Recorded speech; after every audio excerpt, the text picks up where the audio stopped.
अमल लाइ वेंदो, तरतीब सां वेंदो, तव्हांखे नज़र बि ईंदो, तव्हांजी ताक़त, तव्हांजी अमल, तव्हांजी ऑर्गेनाइज़ेशन जी ख़बर पवंदी, तव्हां केतिरा ऑर्गेनाइज़ आहियो, केतिरा भला कहिड़े मक़सद लाइ आया आहियो। अफ़रातफ़री में अॻे दफ़ा वेंदा हो त इजमाही थींदी आहे। पहिरीं ॻाल्हि त इहा तमीज़ न हूंदी त बाबा केतिरा माण्हू कंहिंजा आहिनि। लास्ट टाइम असां जॾहिं ॿई दफ़ा अटैम्प्ट थियो सी हाउस असां पेटेंट्स वारा ई बीठासीं, स्पेशली ज़िले कश्मीर वारा ई बीठासीं। 15, 16, 20 जेके असां लीड कयूं पिया, धक बि असांखे लॻा, शेल बि असांखे लॻा।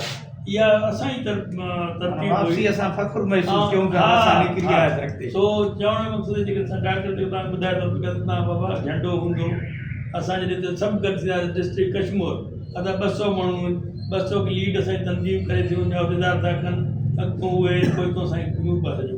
जॾहिं पिंडार ताईं पहुचंदासीं परे खां नज़र ईंदासीं कश्मीर वारा था अचनि, इहा हिकु ख़ूबसूरती हूंदी। जेकी इन ख़ूबसूरती में ज़ाहिर आहे ॿियनि तनज़ीमुनि जो कमु हूंदो।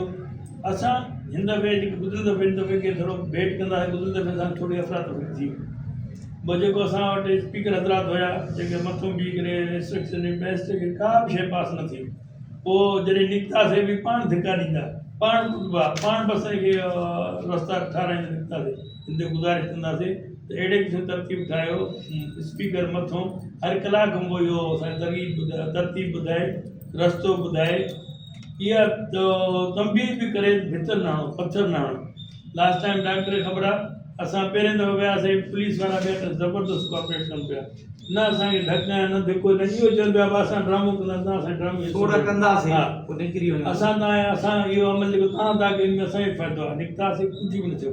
हा, इहा शइ थी त इज्तिमाही रोकण जी कोशिशि कयूं, 2 शेल हयूं त अफ़रातफ़री थी, शेल हयूं त आसूगे सां इहो थिए त नेचुरली अखि में पाणी थो वहे, बीठी हुजे माण्हू साह मुंझण ते, पोइ माण्हू अॻिते पुठिते थी विया। बाक़ी उन्हनि असांखे हर्ट न कयो।